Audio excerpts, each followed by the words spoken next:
Welcome to another Unwinding with Fiber and Fabric.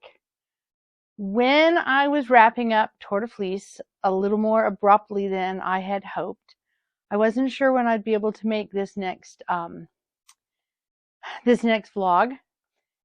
This is the week that I would normally have been making my regular podcast in a non-Tour de Fleece month. And while I'm still going a little bit more slowly than I was hoping to be moving along at this time, I decided I was going to sit down and try to record this video. I have the final spin along note card here that I didn't get to during July, and it is the versatility of hand spinning.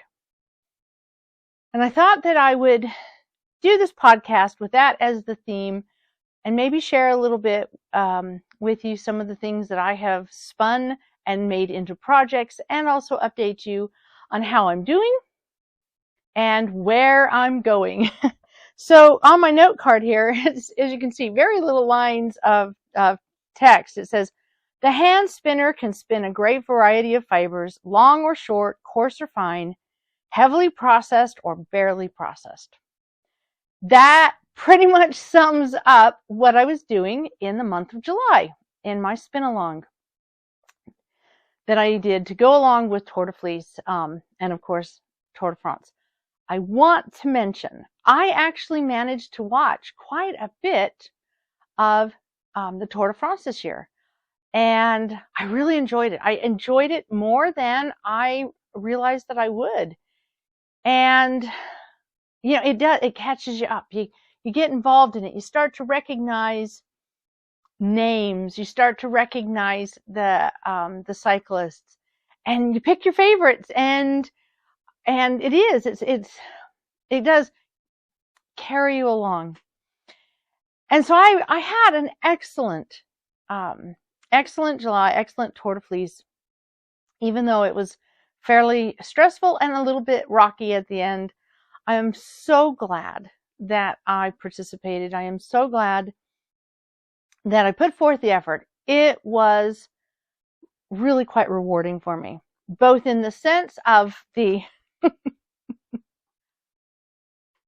4 pounds of finished yarn that I have.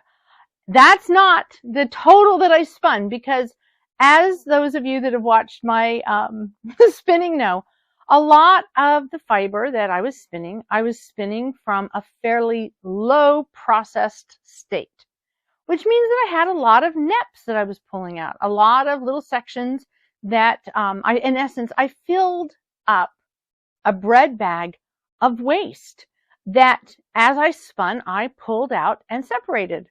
And a lot of that is actually going to eventually go into future stuffed animal projects. I find stuffing, in fact, I have this little guy here. You can see him. I find that when I make a hand spun project like this little guy, I find it's just really lovely to go ahead and stuff him with some of the wool waste that I don't that gets set aside when I'm spinning. It's a great way to use up all those neps and clean but not so useful spinning bits. Let me go ahead and set him back here by his friend. I have another little one here. These are crocheted, of course. I have not really had as much success in knitting the little stuffed animal guys. I do like the crochet. On that note, though, with all the different tension and things that's going on in my life, the stress right now, I have discovered I can't really hold a crochet hook for the moment. So I do love making these guys out of crochet. This little dude was inspired by a pattern that I had some different crocheted animals that I had seen on, the Pinterest, the Instagram, just the different sites. And he was inspired by them, but he he definitely didn't follow any pattern. And he just turned out, he does have this little tiny mouth here. He is definitely, he's one of my critters that my kids give me a bad time. Is he a bear? Is he a dog? I have a number of these crocheted critters that we're not really sure what animal they might actually closely resemble, but they're adorable. But as I was saying, I hear a cat and a bell. Oh, there he is over there. Yes, the camera comes out and the cats are here. And I know I'm probably going to be all over the place, but bear with me. My cats have been so clingy. They were clingy through the month of July, and those of you that watched my spin along got to see a bunch of their antics. But in this last 2 weeks, they have been even more clingy. They do not like me going anywhere. They do not like me out of their sight. Oh, my poor little Ringo, the black and white, the young black and white male that I have, not the big giant ting. My poor little Ringo, the culprit of the knocked over camera, he's wearing himself out keeping track of me. That's one of the great joys of having pets, is the comfort that they do try to give. Even as, yes, my little orange kitten is over there going, ooh, let's see what kind of trouble we can get because mom is distracted. But back on track. During Tour de Fleece, I spun, and I spun a lot more fiber than I had first anticipated I would, more than I had prepped.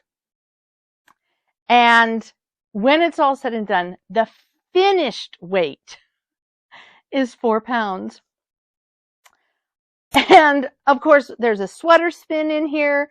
There's some fiber that might have been for a sweater spin, but I didn't like the way it felt. And that goes back to the topic of today, the versatility of handspun.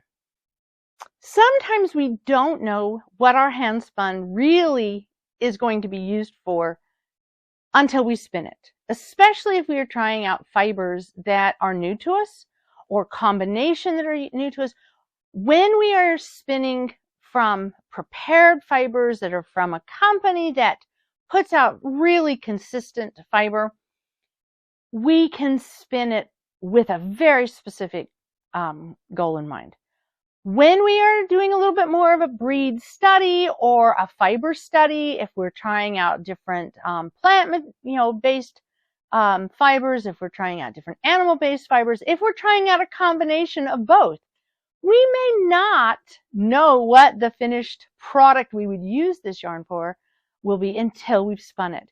And this Tour de Fleece certainly gave me a lot of surprising yarn. The one right off the bat is this one. It's a wonderful CVM wool blended with an alpaca, but the alpaca just isn't soft. It is not next to skin soft. It is scratchy.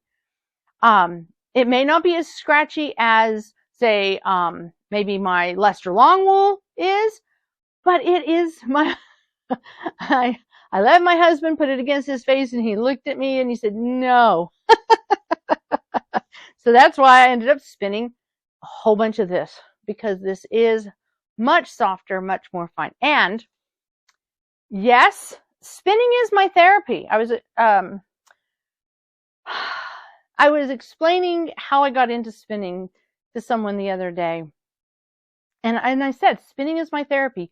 Spinning helped me regain mobility when I had lost so much of it. So during these last 2 weeks, when my body hasn't cooperated, and I really honestly right now cannot crochet, my hands aren't happy. One of the things that I do when I'm not feeling well, and before we knew a lot of the different things that were happening, it really did inhibit my mobility, is I sleep like this. And sometimes I find myself sleeping like this. And when you hold that position for hours, yeah, the crochet hook is not going to work. So I'm working on trying to be a little more relaxed as I go to sleep. I'm working on trying to be very careful. I've been doing a lot. One of the other things I've been doing is a project that I've been putting off for too long. I am going through and scanning all of the photos that my mother had when she passed away. All of the photos of her as a young person. I have all of her parents' photos. I have my mom's photos. I have all of my photos. I'm pretty sure I have most of the photos of 2 or 3 generations, and I'm scanning them. I have a little scanner that I'm using for most of them. I have a flatbed scanner for some others. I've even figured out how to scan film negatives. Yes, my big accomplishment is I have figured out finally how to scan a negative. And so I'm going through bins of photos. And as you type in the information and have it so that you can save it, that means I'm using the computer, I'm using the mouse, and that also puts strain on my hands. So the crochet hook is out, but spinning is still in. So this is the same fleece as my sweater spin. I just went out and got another bucket and carded up just enough. I knew I needed a little bit more of this. I think this might bring me to a point where I have enough to make the sweater I want to make for my husband. I may or may not start cast it on. I have two projects on needles right now that I think I'd like to at least finish. Let me rephrase that. I have 2 large projects on needles right now that I think I would like to finish before I cast on a sweater, another sweater. When I say I have only 2 big projects, when I found that I couldn't crochet the other day, I wanted a very simple project that I didn't have to think and I didn't have to worry about the end result. So I pulled out I had some Leicester long wool that I spun up earlier in the spring, and I pulled it out, and I tried crocheting with it. It was just too hard on my hands. So I got out another set of knitting needles, and I have cast on what should be a bag. And I actually have a bag similar in style. So this little bunny bag, this is made out of the herdwick that I spun a few years ago in a breed study. Little, needle felted bunny on it. And it is just knitted and then felted. And so basically, it doesn't even have a seam at the bottom because I cast on very much like you do with a toe-up sock. I cannot remember the type of cast on it is, but it's where you have to hold the 2 needles together and then you wrap around them, and then one side becomes the front and one side becomes the back, and as you get to it, you increase a little bit. I'm doing the same thing, and it was relaxing. So while crochet right now is out, knitting is still working. I just don't have the ability to focus on my projects that require a little bit of thinking. I am sure that will return soon. So I have another little bag like this that I have started. Now with this little bag, the strap is actually commercial wool felt that I felted. I needle felted on some really fun green fiber. As I said, it's a little bag that I made up a few years ago. It's fun. I made it for my daughter. She loves these kind of things. But it's been in my house. As with most stuff, it's just been in my house. And it's funny because the felted wool is it is a lot of those little neps and noils, or not noils, that's silk. A lot of the little neps and a lot of little waist and little guy on the back. I just used a cookie cutter to get a basic shape. So I want to do another bag like that. And that shows you some of the versatility. So when you're spinning up when you can spin up for a project specifically, like a sweater spin. Or you can then say, well, I have this fiber. What do I do with it? And then you can decide on a project from there. Now, I wanted to show, this is some of my early spinning. It is Kool-Aid dyed. I am pretty sure that the fiber of it is, the colored fiber of it is most likely the Corriedale Lincoln that I bought, the first fleece, one of the first fleeces that I bought. And the black is a natural, and I don't know if it's alpaca, because I did get some alpaca at that time, or if it's CVM. I'm not sure, but I spun a single of black. I spun a single that was Kool-Aid dyed multicolored, and I combined the two together and I knit this hat. Now, it is, it is so imperfect. The spinning's imperfect, the knitting's imperfect, the gauge and the tension is imperfect, and it is one of my daughter's favorite hats. She used to wear it almost like a nightcap for the longest time. So I wanted to show that to you because there are things you can do. You can make, I've made stuffed animals. I've made cat toys out of some of my early spinning. You can knit, you can crochet, you can felt it, you can weave with it. I've talked about all of that during the Tour de Fleece spin along. There are so many ways to use your hand spun, and that's the versatility. You can design a spin, you can plan a spin, you can weigh out the fiber, you can dye it how you want to have it, you can process it the way you want to process it if you'd like. You can take a processed fiber that's in a roving and you can cart it into roll-logs and change the way it's going to handle. You can spin it long draw, you can spin it short. You can spin it Z-twist, you can spin it S-twist. You can decide from the very beginning what you want to create for a project you're making, or you can just spin a hank and then say, okay, I have this much yardage. What do I do? Like this little guy. He is alpaca and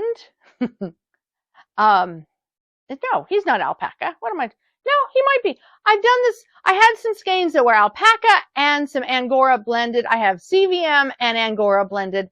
I've lost track. But this little guy is a tiny little skein. Let me set this down. A tiny little skein that I was experimenting with the blend.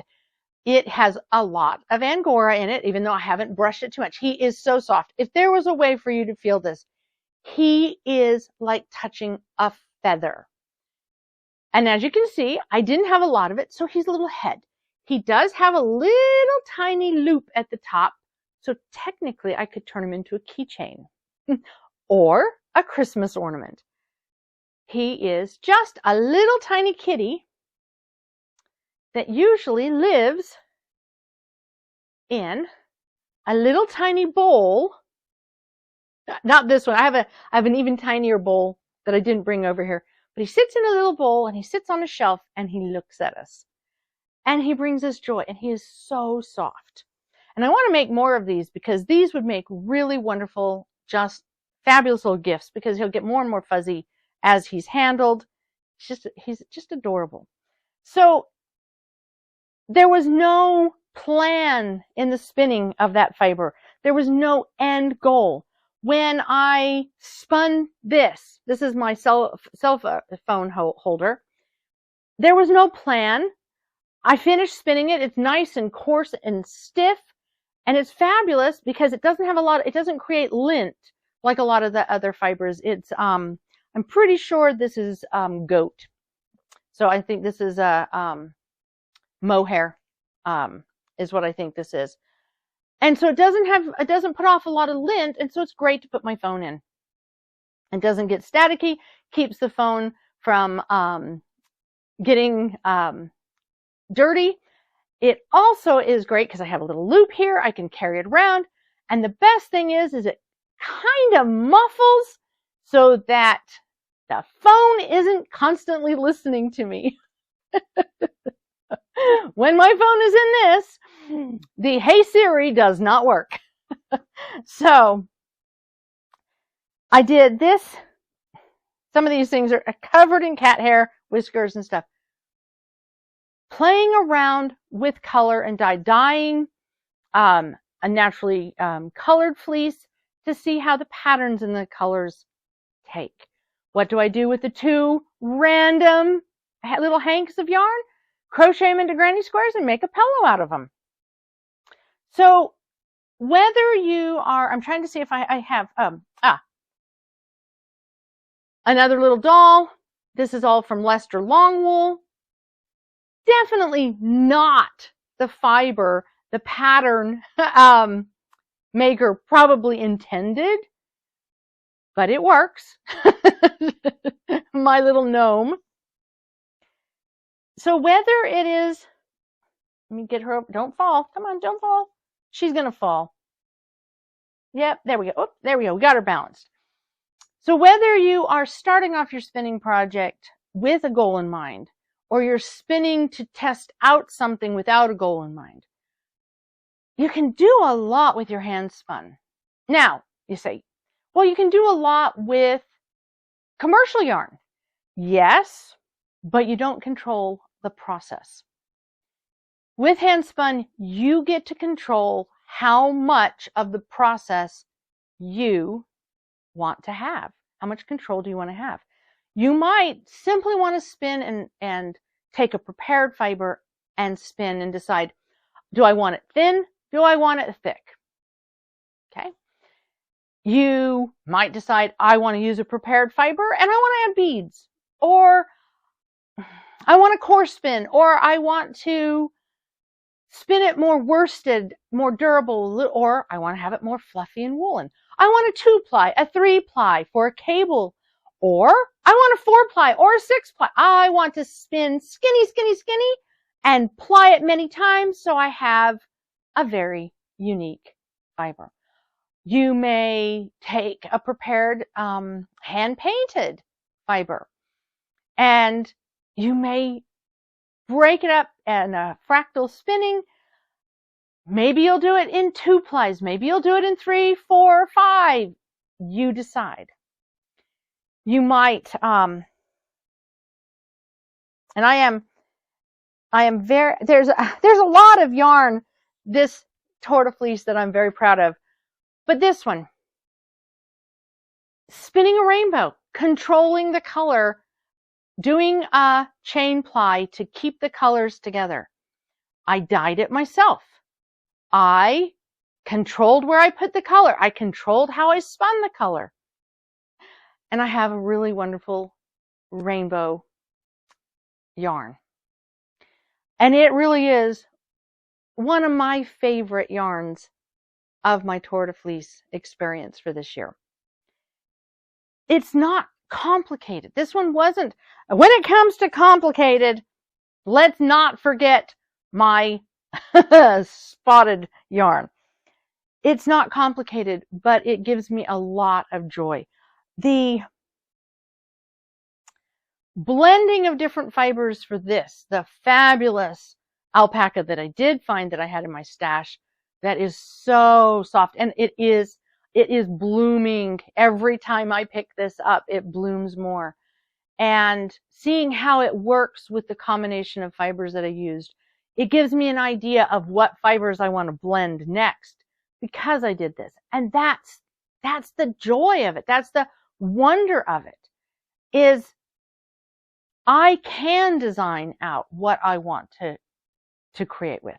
Now, everybody is unique. Everybody has their own type of knitting or crochet or weaving that they like to do. Some people really like to do needlepoint. I did not bring my needlepoint. Actually, it's somewhere behind me, hiding, because I started a needlepoint project, if you've watched my past videos, And it turns out it's not something I can do without causing myself a little too much pain. And I'm trying to convince my husband, or my daughter or my son to take on this project, so far without any luck. But needlepoint, spinning your own needlepoint yarn, you can do it. So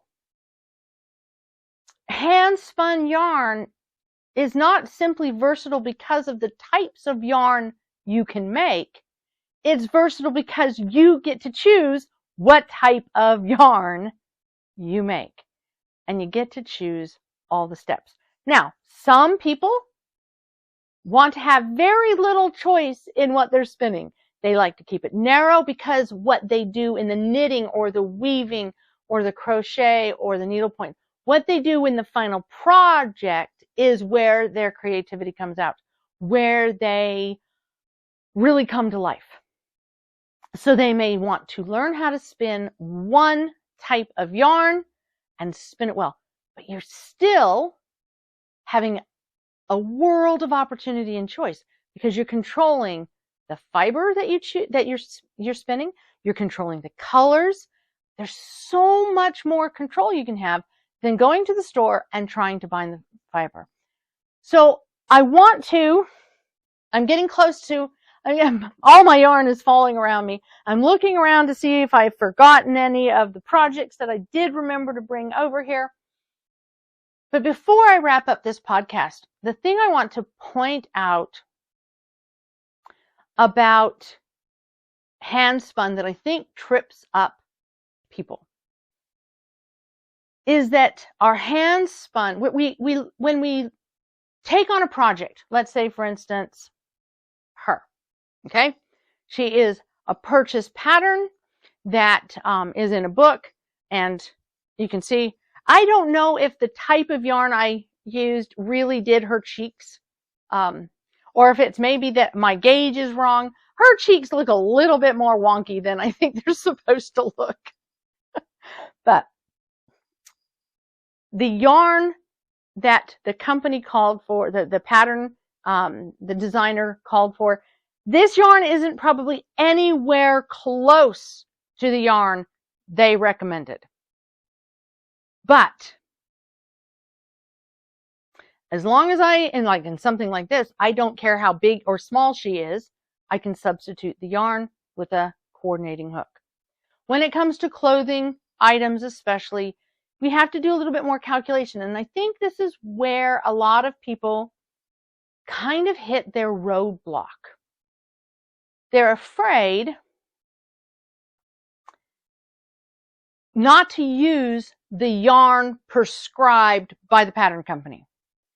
And I do understand how this can be a problem. If you're making a sweater and the pattern used this type of yarn and you use a different type of yarn, there's a lot of things you have to work through. There's a lot of things you have to work out.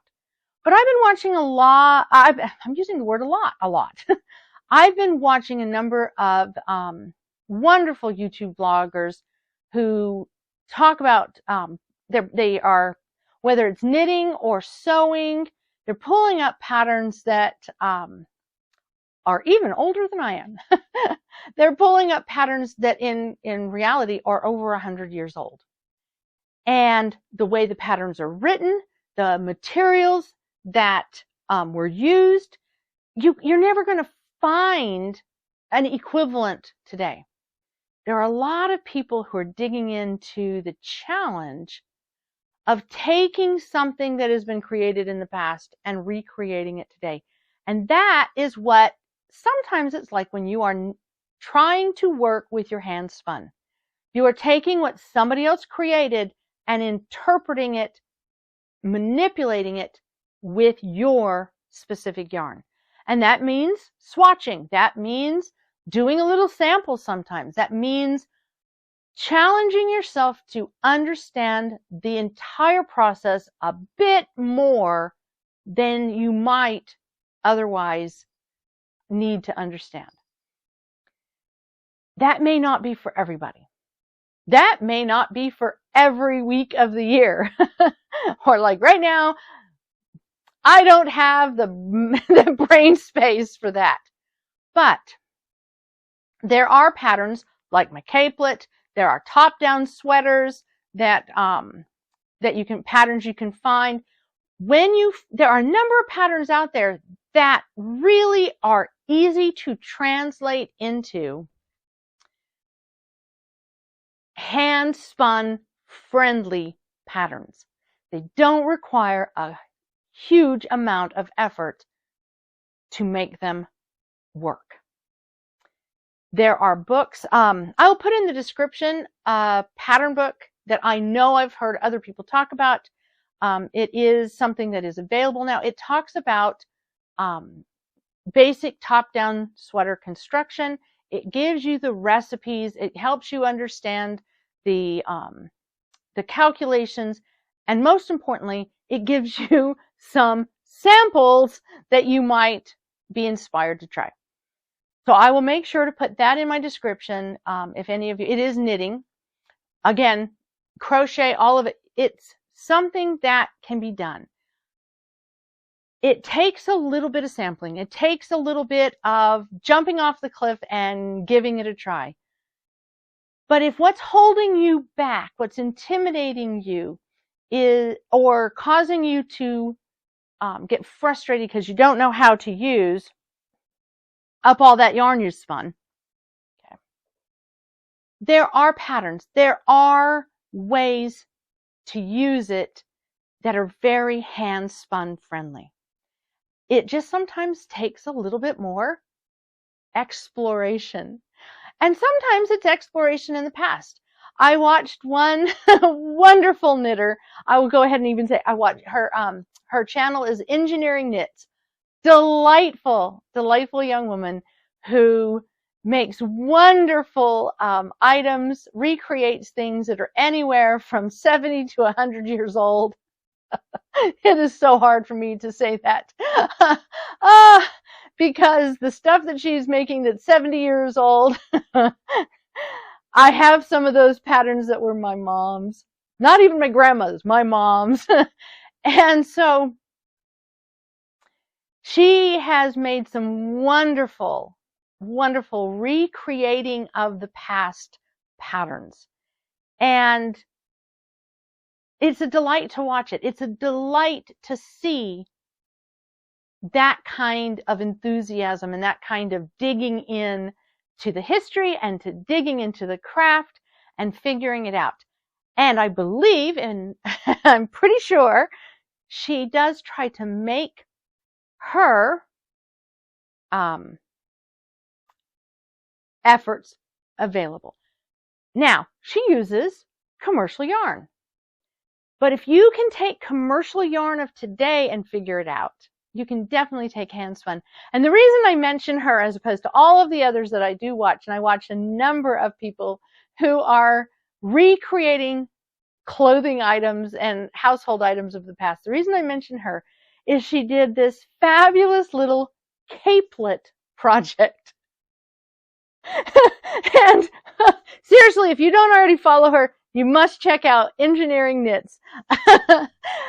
She did a fabulous capelet project. And her first attempt, because she was trying to not work through all the problems ahead of time, she was challenging herself. The first capelet that she made worked beautifully for her dog. The second time she attempted it, she was able to make one for herself. Don't be afraid. Don't let these things hold you back. Life throws us so many curveballs. Life throws us so many things we cannot control. We can control our spinning. Maybe not to somebody else's standards, but to us, to our needs. We can control our spinning, and we can translate that into projects, whether it is needlepoint or weaving or crochet or knitting. We can have a little bit of control sometimes. Yes, maybe we have days where we can't pick up the crochet hook, even the ones that are more ergonomically friendly. But on our good days, we can certainly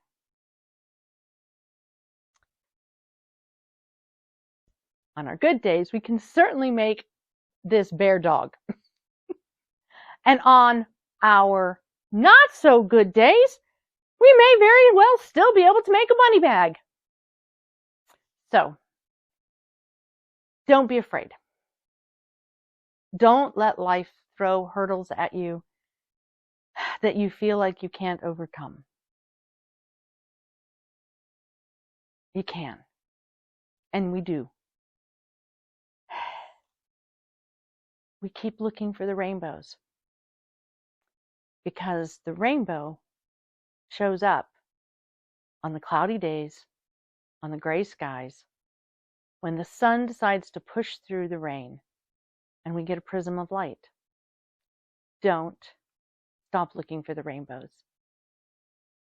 And that's my message and my podcast for you. Thank you, every single one of you that reached out to me, that supported me, that gave me words of comfort and support, and for every single one of you that didn't but thought of me. I so appreciate all your warm thoughts and prayers and kind words. And most importantly, I appreciate that you have found value in unwinding with fiber and fabric with me.